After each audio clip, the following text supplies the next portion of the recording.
Hello and welcome to Outlook's The Outlier, the show where we have top names from politics, from economics, industry, sports, science, the arts, music, and so on.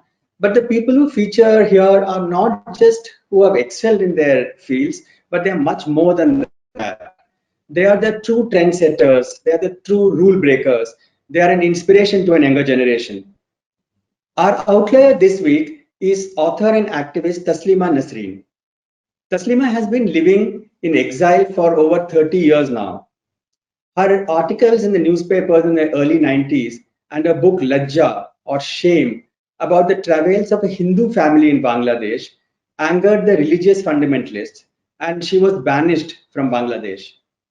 Taslima spent and worked abroad for about 10 years in Sweden and in the United States. And then she wanted to come back to India, to West Bengal. But there were protests against her in Calcutta as well, and she was banished from that state too. Now, after 30 years, Taslima has come up with a sequel to her book Lajja, which has been translated into English recently, and it's called Shameless. Thank you very much, Taslima Nasreen, for joining the Outlier. It's a delight to meet you and speak to you. How are you? I'm good so far. So, so for you, actually, the lockdown is nothing very new. You've been in a lockdown kind of a situation for almost 30 years, isn't it?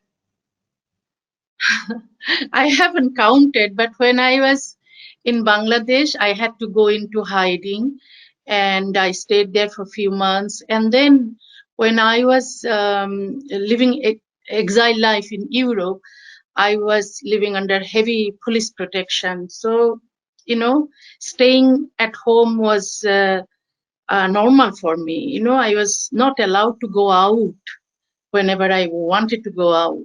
And then when I moved to India, I had to live under house arrest in Kolkata, in Delhi. So staying at home and not going anywhere is not very unusual for me.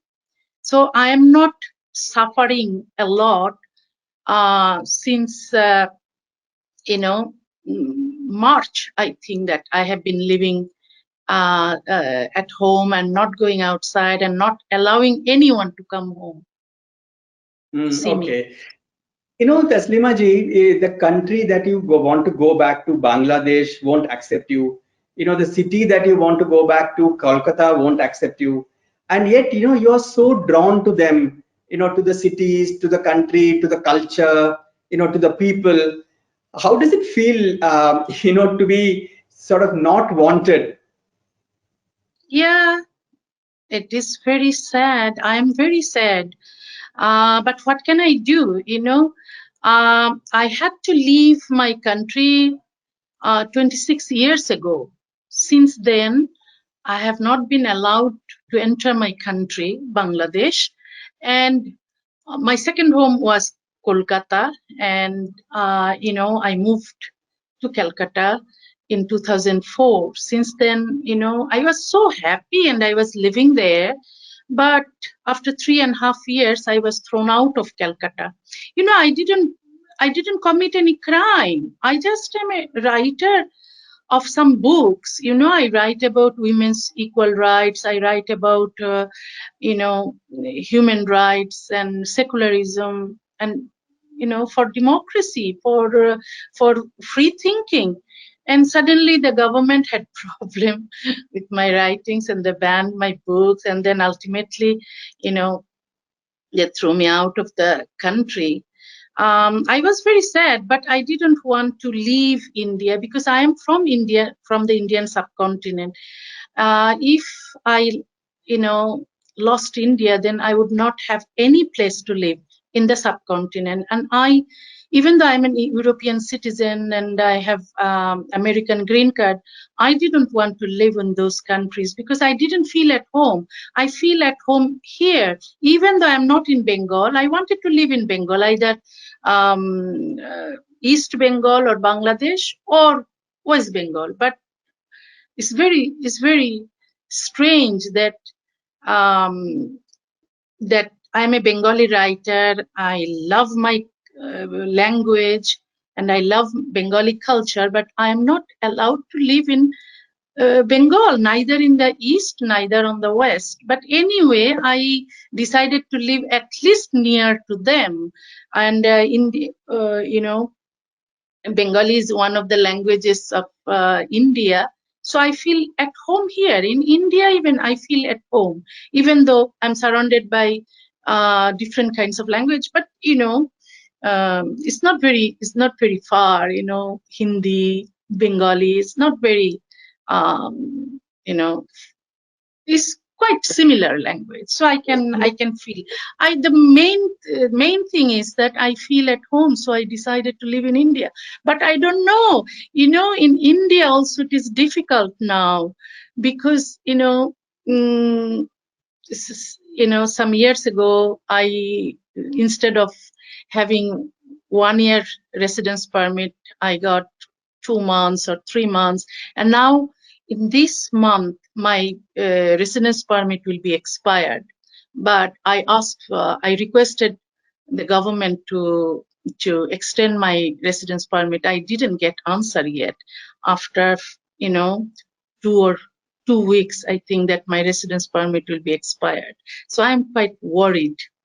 Oh, I see. So you have to also, this is an ongoing process. You have to sort of keep going to the authorities, get the permit extended. Yeah, every year I apply for the extension of my residence permit.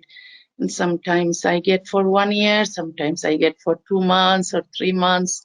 So when I get 2 months or 3 months, I really get worried, because here I feel at home, and I have home here. I have my cat, my books, my everything here. So all my belongings are here, and I really feel that I belong to the Indian subcontinent. Where can I go? Even though I have a citizenship. Citizenship doesn't mean that you can feel okay to live in those countries where I don't feel that I belong to. you know The kind of stuff that you were writing in the early 90s, the columns in the newspapers, about women's role in religious places particularly. Do you think you'll be able to write those things today, or have we become even more intolerant? Um, Especially Muslim countries, I think that became very intolerant. My country, Bangladesh, is very intolerant now. Fundamentalists are everywhere, in every institution, every college, university, in the government, everywhere, and also in the newspapers. Publishers are fundamentalists, or they're afraid of fundamentalists, to publish my books. I write for Bangladesh Pratidin, a daily newspaper. I write every week. I write columns every week. And they told me that you are not allowed to write anything about Islam and anything about the government. So I am not allowed to write about Islam. I can write about other religions, but not Islam, because there are so many fundamentalists in Bangladesh, and they are sheltered by the government. So they are very powerful, and if they get angry, government will take action against those editors. So editors are very afraid. So I used to write a lot about Islam, a lot about women's freedom in 80s and 90s. But now it is impossible. The situation is very bad. Women are getting educated, and they are getting, jobs, and they are independent, economically independent, but they're wearing hijab, they're wearing burqa, and they're very much religious, and many actually support fundamentalists. I think that also in India also, I used to write whatever I like about religion. Now, in India, even, I noticed that if I talk about women's equality, and if I am critical of some anti women rituals of Hinduism, then I see that so many people go against me. So many people say that leave India. You know, before I didn't face these kinds of problems, but I think that fundamentalists are in exist in every religion, but we are more concerned about fundamentalists in Muslim countries because those countries are not democracy, most of the countries, so that so that the government can take any action against the free thinkers, against the people like me who are atheists and who are, advocating for human rights and women's equal rights and secularism. You know what happened in Bangladesh. So many free thinkers were hacked to death by fanatics, and the government didn't take any action against those fanatics who killed them, and government didn't take any action against those fundamentalists who demanded my execution by hanging, and who really created problems, who actually did all the violence and and physically attacked me. Government didn't take any action against them. Government took action against me in 90s, in 94, actually. The government filed a case against me on the charges of blasphemy. Actually, I said this law is against freedom of expression. I think that in the Indian subcontinent, this blasphemy law means law against blasphemy, which is very old law, British law, 150 years old. Those laws should be abolished because those laws are against freedom of expression. And if you are a democracy, you have to have freedom of expression. Without freedom of expression, democracy means nothing. Lajja was quite a political book, but the sequel that you did just now, it's not, there is not much politics in it. Is this the reason what you're just saying? Is that the reason why you have kept politics out of the sequel and it is more a social book? Yeah, it is more social and personal. It's actually, I try to show the complexity, the human relationship,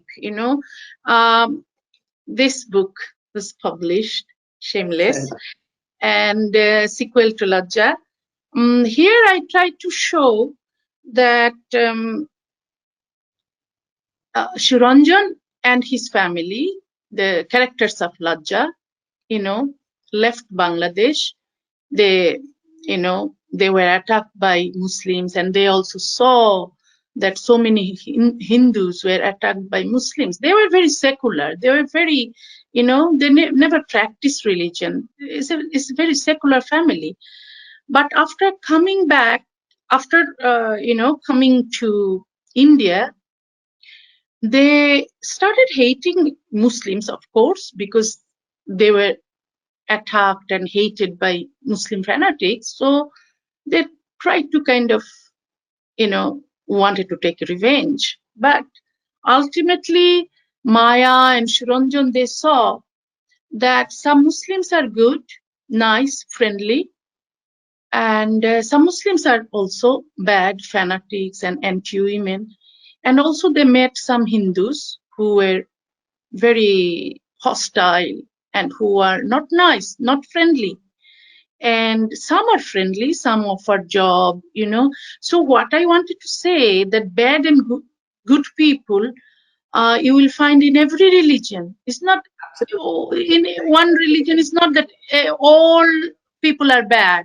It's not like this. So they actually, Shiranjan and his family were very secular, very nice, very friendly.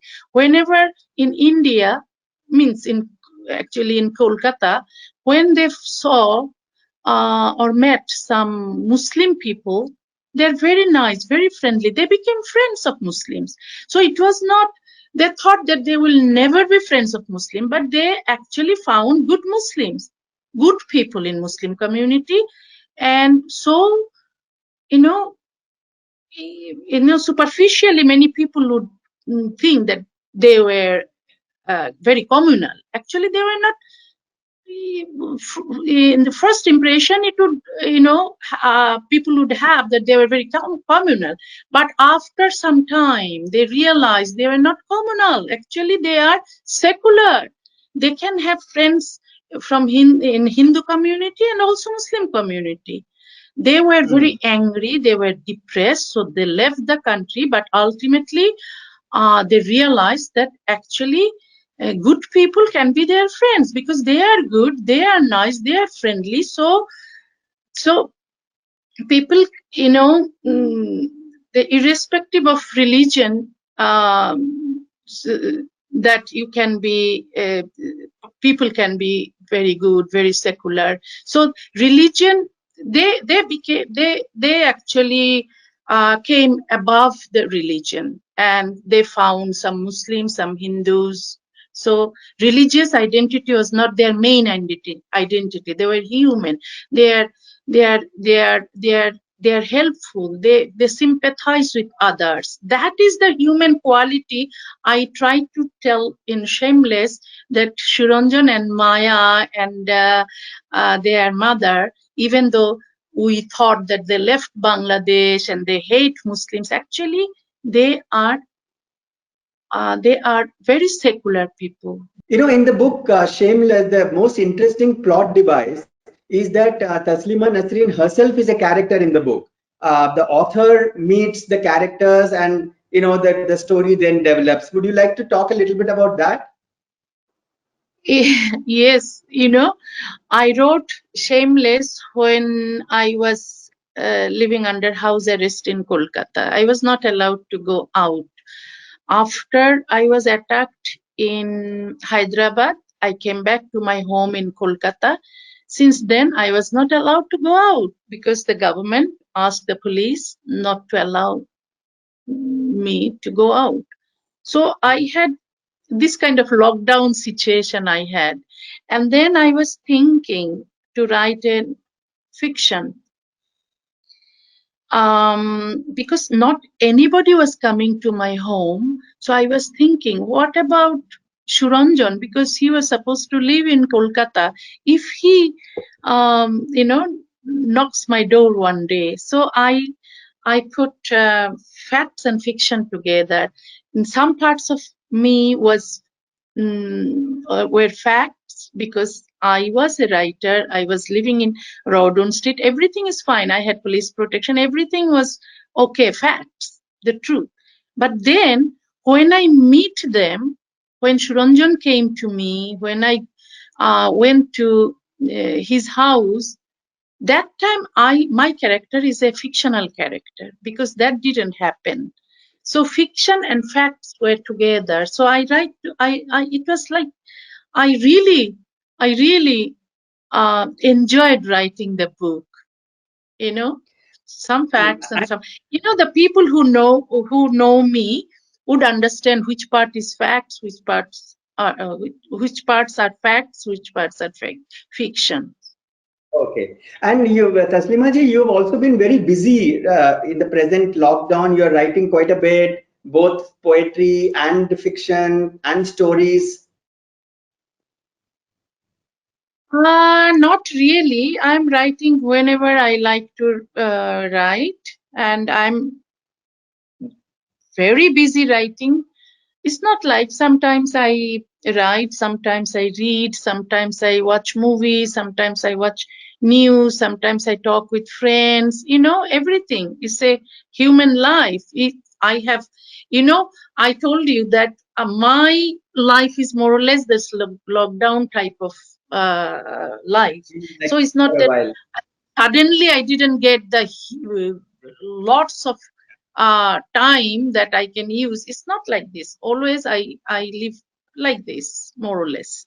So but tension, of course, because I have diabetes, hypertension. So it is not good for me to go out. So I have to stay at home, and also I am very eager to know when the vaccine would arrive, because I have to have vaccine before going out, because my immune system is not good at all. How do you think this coronavirus pandemic will influence the literary world, the artistic world? What kind of books do you think will come out? What kind of art might come out of this? You know, after every kind of pandemic or disasters, writers and artists, uh, they write books or they do painting about that pandemic, about this disaster, then things get normal again. Like, mm, plague in Europe. So many writers wrote about plague, Yes. wrote books and theater and artists get busy actually to to talk about those pandemic or disaster in their arts. We know that Picasso did, we know that Albert Camus did, and there are so many writers did. And also in Bengal in 1943, when Bengal in famine occurred, afterwards, in famine, 3 million people died, and then there are many artists, uh, you know, mm, did paintings about they had sketches, how so many people were hungry and they were dying. They were like skeletons on the streets in Calcutta, And also there are so many poets and writers wrote about that famine. So many people died, you know. Afterwards, what happened? Just few years and then became normal. Then they talk about wrote about the human relations or some other things. Yes. It's not that they will not stuck with this pandemic. I think after this pandemic is over, I think that writers and artists will write or will draw, will do the theater, and then after few years, I think that we will get the normal life again. I hope so. Yes. I want to ask you, it's been so long now that you've been fighting for women's rights, especially, inequities in the religious setup. Now, looking back, the 30 odd years that you've been writing, the activism that you've been involved in, are you disappointed a little that nothing much has changed, or as you just said a little earlier, that things have maybe even worsened? Uh, we see that uh, freedom of expression. I'm very concerned of freedom of expression. I find that lack of freedom of expression more or less everywhere. You know, it means governments are intolerant, especially in Muslim countries. And but we can also see that things are changing.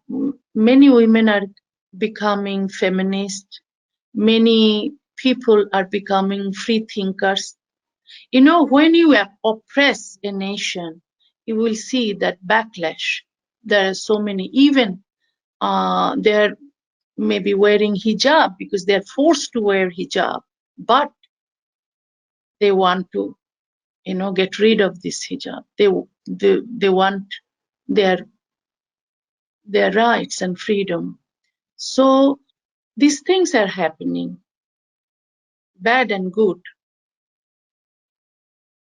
You also, your poems that you write are so powerful and so motivating to a lot of youngsters, to a lot of young girls particularly. Would you like to read some of the new poems that you've written recently? Okay, I want to read a poem, You Go Girl. Okay. They said, take it easy. Said, calm down. Said, stop talking. They said, shut up. Said, sit down. Said, bow your head. Said, Keep on crying, let the tears roll. What should you do in response? You should stand up now. Should stand right up. Hold your back straight. Hold your head high. You should speak. Speak your mind. Speak it loudly. Scream. You should scream so loud that they must run for cover. They will say, you are shameless. When you hear that, just laugh. They will say, you have a loose character. When you hear that, just laugh louder. They will say, you are rotten. So just laugh. Laugh even louder. Hearing you laugh, they will shout, you are a whore. When they say that, just put your hands on your hips. Stand firm and say, yes, yes, I'm a whore. They will be shocked. They will stare in disbelief. They will wait for you to say more, much more. The man amongst them will turn red and sweat. The women amongst them will dream to be a whore like you. Very powerful, Taslima ji. Very, very well written. Thank you very much. Thank you very much for joining the Outlier. And I'm sure your permits will come through soon. And I hope you I get to hope live in so. India for a long time. For the rest of my life, where can I go? Yes, Of course. absolutely. Absolutely. It's actually really a privilege to have you in our country. Thank you Thank very you much. so much.